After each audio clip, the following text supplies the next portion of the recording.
네, 월요일 우리 시장 오전장에서 시간이 지날수록 낙폭을 확대하고 있습니다. 지수 먼저 체크해보고 가도록 하겠습니다.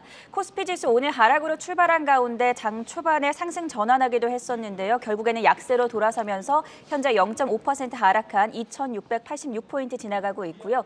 코스닥 지수의 하락폭이 더 강해지고 있습니다. 1% 넘게 떨어지면서 924선 지나가고 있습니다. 오늘 전반적인 시장이 다 부진한 가운데 그래도 자동차 기업들은 상승세를 보여주고 있는데요. 현대차가 1.7%, 기아가 3% 넘는 강세를 기록해주고 있습니다. 친환경차 판매 호조에 따라서 나란히 강세를 보여주고 있는데 그래서 오늘 이분과 함께하도록 하겠습니다. 김필수 대림대 미래자동차학과 교수님 모셨습니다. 어서 오세요. 네, 안녕하세요. 네, 교수님. 일단 우크라이나발 사태로 인해서 네. 국내 현대기아차 이 완성차 업체의 영향은 어떨까요? 지금 당장 1사분기 결과가 나왔는데 별로 좋지는 않습니다. 뭐 아시겠지만은 러시아로 수출하는 전체의 한 40% 정도가 이 완성차하고 또 부품이라고 볼 수가 있거든요. 근데 당장 러시아 상트페테르부르크 공장 23만 대가 중지가 돼 있고요. 또 10만 대 정도가 국내에서 완성차로 수출을 했었는데 주로 수출하는 부분들은 기아차 쪽이 많이 있었어요. 근데 기아차가 완성차를 다른 분야 쪽으로 돌리고 있기 때문에 실질적으로 이 하락세에 대한 부분들은 현대차보다 기아차가 좀 덜한 부분이 있지 않나 이렇게 좀 보고 있고, 그러나 다른 지역, 특히 미국 지역 같은 경우가 좀 더 이 다른 지역에 비해서 훨씬 더 효과가 좀 좋기 때문에 그나마 글로벌 시장에서 선장을 하는 것이 미국 시장이다. 그리고 이제 실질적으로 중국이라든지 인도 시장도 좀 빠져가고 있습니다. 일단 러시아, 우크라이나 사태 자체가 그 지역만 해당되는 게 아니라 원자재 수급 문제라든지 글로벌 경제 시장에 주름살을 놓다 보니까 네. 전체에 영향을 주는 것이 지금 상태다 이렇게 볼 수가 있습니다. 전체적으로 우크라이나 사태가 영향을 주고는 있지만 그렇게 걱정할 필요는 또 없을 것 같은데요. 맞습니다. 작년에 비해서 차량용 반도체 부족이 좀 많이 해소되기 시작을 했습니다. 그래서 올해는 좀 더 낫다고 보고 있고, 지금 5대 중에 한 대가 친환경차 공급을 하고 있을 정도로 네. 현대차 그룹이 글로벌 시장에서 선도 그룹으로 진입한 것은 분명한 사실입니다. 또 현대차하고 기아차, 전기차 자체가 전 세계 시장에서 이 탑 클래스를 차지할 정도로 모든 상을 휩쓸고 있을 정도입니다. 그래서 인기가 상당히 좀 높고요. 또 한 달 전에 진출한 이 일본 시장에서도 13년 만에 진출했는데 지금 반응이 괜찮습니다. 그런 측면에서 보게 되면은 앞으로 차량용 반도체 부족이 완전히 해소된 건 아니지만은 향후 추이가 어떻게 되느냐에 따라서 공급량이 달라질 것으로 좀 보고 있거든요. 아마 그 부분이 직접적인 영향을 주지 않을까라는 측면에 의미가 있고요. 특히 미국 시장이 중심이기 때문에 미국 시장의 활성화라는 것 자체가 가장 중요한 포인트고 활성화 측면에서 주도적인 역할을 하지 않을까 이렇게 좀 보고 있습니다. 현대자동차 특히나 제네시스의 성장세가 심상치가 않은데 네. 세계 시장 선도를 눈앞에 두고 있다. 이런 분석들이 나오더라고요. 제네시스에 대해서는 어떻게 보십니까? 굉장히 긍정적으로 보고 있습니다. 이미 예. 뭐 한 6년 정도 되면서 세단과 SUV가 균형을 이루면서 종류 자체가 대여섯 기종으로 됐기 때문에 군을 형성을 합니다. 재작년에 비해서 작년에 미국 시장에서 제네시스의 판매율이 3배가 올라갔습니다. 네. 물론 이제 아시겠지만 타이거 우즈가 GV80을 타고 가다가 다리를 사고가 다쳤는데 났었죠. 그 부닥치는 강도에 비해서 부상의 정도가 굉장히 약해가지고 이 차의 안전도가 높다라는 인식이 확산이 되면서 프리미엄급에 대한 이미지가 강조된 것은 사실입니다. 물론 이미 뭐 전기차부터 수준 자체가 워낙 많이 올라가고 있어서 그래서 미국 시장에서 3배로 판매가 증가가 되면서 전체 판매 대비해서 수익률이 굉장히 좋아졌다는 거 의미가 있다고 보고 있어요. 왜냐하면은 대중차는 규모의 경제지만은 수익률이 좀 떨어지거든요. 네. 그런데 제네시스 같이 프리미엄 브랜드 같은 데는 한 대 팔아서 남는 수익률이 워낙 좋기 때문에 그런 측면에서 일당백 같은 느낌. 맞습니다. 그래서 최근에 이제 중국과 유럽까지 진출을 했기 때문에 아마 그 부분에 대한 결과 어떻게 나오느냐가 향후 추이를 결정하는 중요한 요소라고 보고 있습니다. 네, 교수님 말씀을 쭉 들어보니까 사실 제네시스의 브랜드화가 좀 더 하이 퀄리티로 들어갔다라는 말씀으로 들리는데요. 네. 현대자동차가 이맘때쯤이면 신차 또 얘기가 슬슬 나올 텐데 네. 신차가 어떤 게 또 예고돼 있을까요? 지금 올해 들어오면서 현대차, 기아차가 괜찮은 모델들이 많이 나옵니다. 예를 들어서 제네시스 같은 경우에는 GV70 전동화 모델이 나옵니다. 전동화 모델이라는 것은 전용 플랫폼에서 만드는 완전 전기차는 아니고요. 기존의 내연기관차에서 엔진과 변속기를 빼고 배터리 모터를 넣는 시스템입니다. 그러니까 GV70의 이 내연기관차 모델을 이 배터리하고 모터를 넣어서 전동화 모델로 나온다는 것이 제네시스 모델 중에서 가장 중요한 모델이 아닌가 이렇게 보고 있고, 또 지금 인기 끌고 있는 아이오닉 5도 그 후속 세단 형태로 좀 큰 아이오닉 6가 나옵니다. 예, 그리고 이제 기아차 같은 경우에도 니로 같은 경우가 인기를 끌고 있는데 예. 니로 새로운 하이브리드 모델과 니로 전기차 모델까지 출시할 예정으로 있습니다. 그런 측면에서 더더욱 현대기아의 어떤 점유율도 많이 높아질 것으로 보고 있고요. 또 네, 쌍용차, 르노, 삼성 등등 많이 증가한다고 볼 수가 있습니다. 네, 교수님 말씀 쭉 들어보니까 쟁쟁한 신차들이 좀 많이 나옵니다. 네. 그런데 실제 대리점을 가면 요번에 계약하면 올해 안에 뭐 탈 수 있는 겁니까?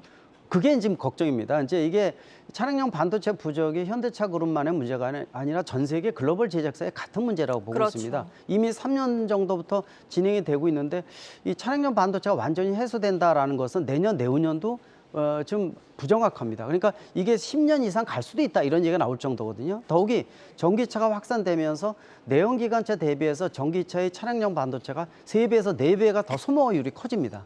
그러다 보니까 지금 올해 작년에 비해서는 좀 더 나아지고는 있지만 완전 해소된 건 아니기 때문에 그래서 신차를 신청을 하게 되면은 뭐 인기 있는 모델은 반년에서 1년 정도 걸리니까 상당히 좀 걱정이 되는 거죠. 그러니까 올해 이 현대차 그룹의 실적에 대한 부분들도 차량용 반도체가 얼마만큼 공급이 잘 되느냐에 따라서 신차의 공급량이 결정된다 볼 수가 있으니까 물론 우크라이나 사태는 우리의 힘으로 되는 건 아니고요. 그렇죠. 예, 아마 이런 변수들이 올해의 실적을 좌우한 요소가 아닌가 보고 있습니다.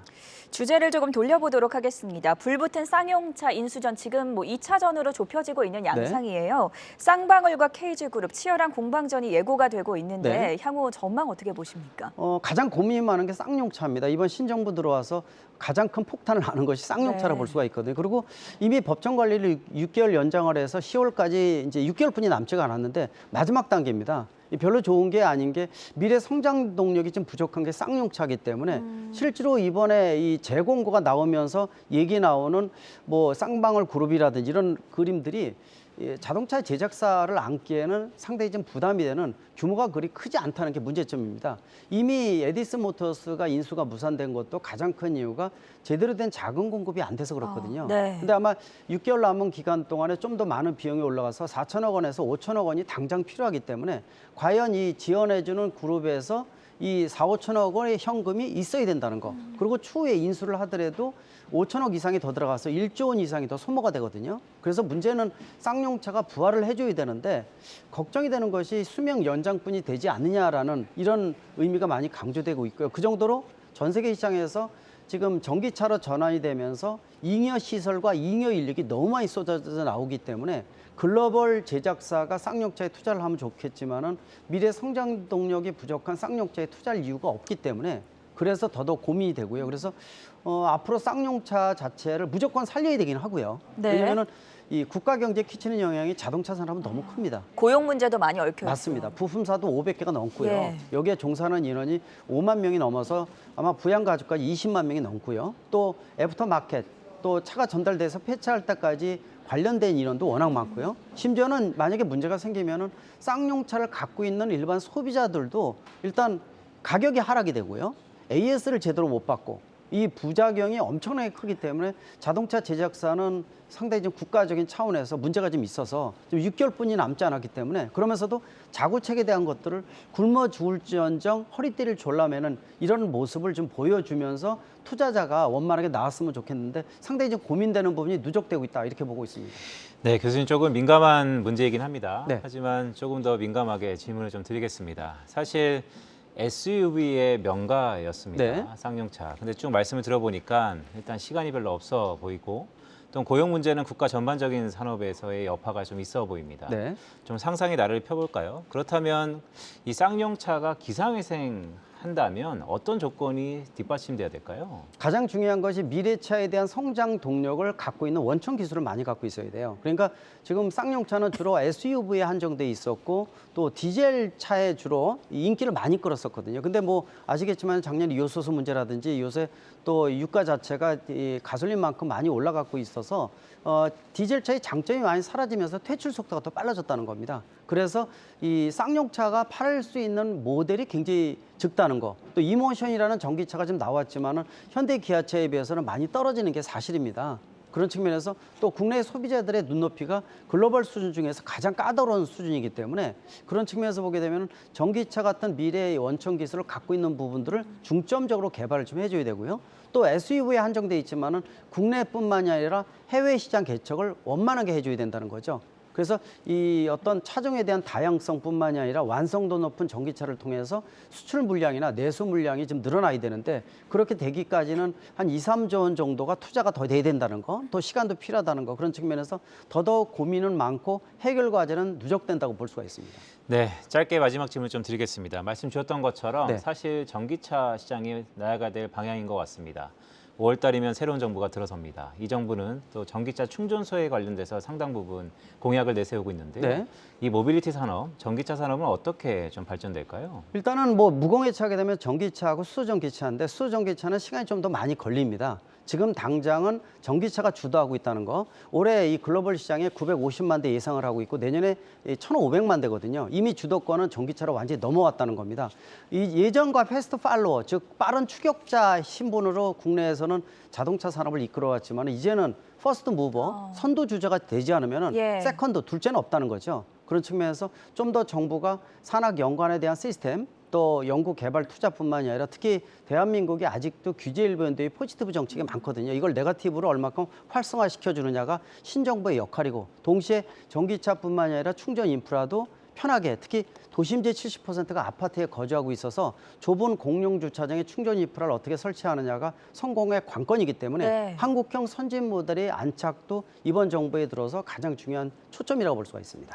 자동차 산업 현재 점검해보고 또 미래 모빌리티 전망에 대해서 자세하게 들어봤고요. 지금까지 김필수 대림대 미래자동차학과 교수와 함께했습니다. 대단히 감사합니다. 네, 고맙습니다.